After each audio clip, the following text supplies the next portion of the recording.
ভাবে উপকার দেওয়ার মতো যথেষ্ট হবে। এবং আমি যেটা বলবো সেটা হচ্ছে যে এই যে আমাদের যে পাটের যে আজকে আমাদের যে উৎপাদন, তারপরে হচ্ছে আমাদের যে এই যে সম্প্রসারণ, কিভাবে এটিকে আরো সম্প্রসারণ করতে হবে। শুধু উৎপাদন করলেই তো হবে না, প্রযুক্তি বর্তমানে যে আগে আমরা কিন্তু সাবেকি পদ্ধতিতে পাটের চাষ হতো বা পাটের আমরা কি করতাম, রক্ষণাবেক্ষণ করতাম, কিন্তু এখন যেহেতু পুরো বিশ্বই প্রযুক্তি নির্ভর, কাজেই আমাদের পাটের যে সম্ভাবনা এটি কিন্তু প্রযুক্তি নির্ভর হয়ে গেছে, এটিও কিন্তু এখন প্রযুক্তির উপরে নির্ভরশীল।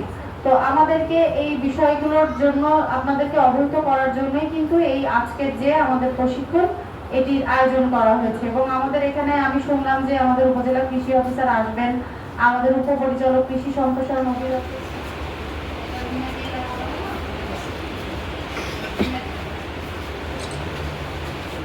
এখনো মনে হয় আছে, পানিটা নিয়ে আসে, রোগী আছে পাশে, যার ফলে তাদের যে বিলগুলো আছে এই বিলগুলোতে রোগী থাকে। তো বিলের যে প্রবাহমান পানি থাকে, এই প্রবাহমান পানিতে পাটটা পচে ভালো, কালারটা ভালো আসে, হয়তো পুষতে একটু দেরি হয়, কারণ ওখানে ব্যাকটেরিয়া গ্রো করতে একটু সময় নেয়। আবার প্রবাহমান পানিতে ব্যাকটেরিয়াটা ওইভাবে থাকে, কম্পিউটারে কিন্তু ওই ধরনের সার কম দিলে হবে। ঠিক আছে, পাট প্রকৃতির একটা ভালো ফসল আমরা মনে করবো। এবং আমাদের জমিতে যেহেতু 5% জৈব সার থাকার কথা আছে, 1%-এরও কম, যার জন্যই আমাদের সমস্যা। জৈব সার যদি বাড়ে যে ফসলগুলোতে, সেই ফসলগুলো কিন্তু আমাদেরকে করতে হবে। এই জন্য